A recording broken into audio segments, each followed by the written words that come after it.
जय श्री कृष्णा दोस्तों, राधे राधे। कैसे हैं आप सब। आपको एक बात बताना चाहती हूँ कि यदि आप घर में लड्डू गोपाल जी रख रहे हैं तो उनको ऐसे ही नहीं रख सकते। उनके लिए विशेष सेवा भाव होना चाहिए, आपके मन में वात्सल्य भाव होना चाहिए। आप यदि उनको अपना लल्ला समझते हैं, उनके प्रति आपको विशेष स्नेह है, तभी आप लड्डू गोपाल जी रख सकते हैं। और इस समय सर्दियों का सीजन चल रहा है तो आपको उनकी विशेष सेवा करनी होगी।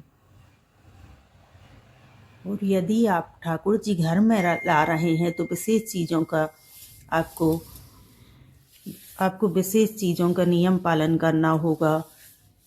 आपके यहाँ शराब मदिरा का सेवन ना हो, लहसुन प्याज का खाना ना बनता हो। जितना हो सके कोशिश कीजिए कि सात्विक खाना बने आपके घर। ठाकुर जी को भी विभिन्न प्रकार के व्यंजनों से, तरह तरह के व्यंजनों से भोग लगाइए। और इस समय सर्दियों का सीजन चल रहा है तो उनको चंदन से बिल्कुल भी स्नान ना कराएं, क्योंकि चंदन की तासीर जो रहती है वो काफी ठंडी रहती है। इससे ठाकुर जी को ठंड लग सकती है। उसके स्थान पर आप हल्दी, शहद, गुलाब जल मिश्रित चीजों से ठाकुर जी को लेप करके स्नान करा सकते हैं। यदि संभव हो तो आप केसर डालिए, कस्तूरी डालिए लेप में, और फिर ठाकुर जी का स्नान कराइए। इससे वह अत्यंत आनंदित होंगे, उनको अच्छा लगेगा। तो इस तरह कुछ विशेष नियम पालन है छोटे छोटे जो आप कर सकते हैं, और फिर इसके बाद आप अपने घर में ठाकुर जी ला सकते हैं। तो देखिए, इस तरह से आप हल्दी, शहद, गुलाब जल का लेप बनाकर उनको स्नान करा सकते हैं।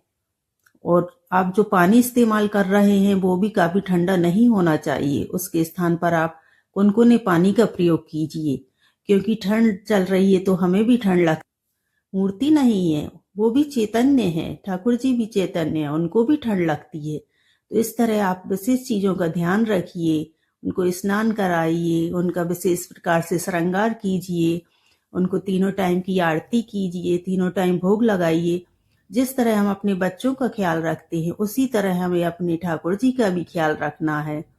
तो आप गलती कदापि ना करें, इन सब चीजों का आपको ध्यान रखना है, तभी आप ठाकुर जी की सेवा भाव प्राप्त कर सकते हैं। अन्यथा नहीं तो आपके साथ उल्टे परिणाम भी हो सकते हैं। इसलिए विशेष चीजों का आपको ध्यान रखना है, सतर्क रहना है। उनको अपने बच्चे की जिस तरह एक माँ अपने बच्चे का ध्यान रखती है उस तरह से आपको ध्यान रखना है। बाकी आप सब लोगों को भी पता होगा, बस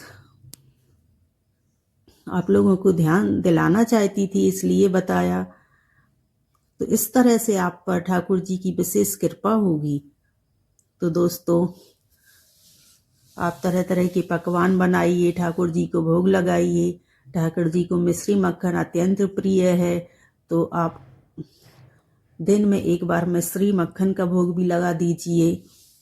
इस तरह से आपको ठाकुर जी की पूजा करना है।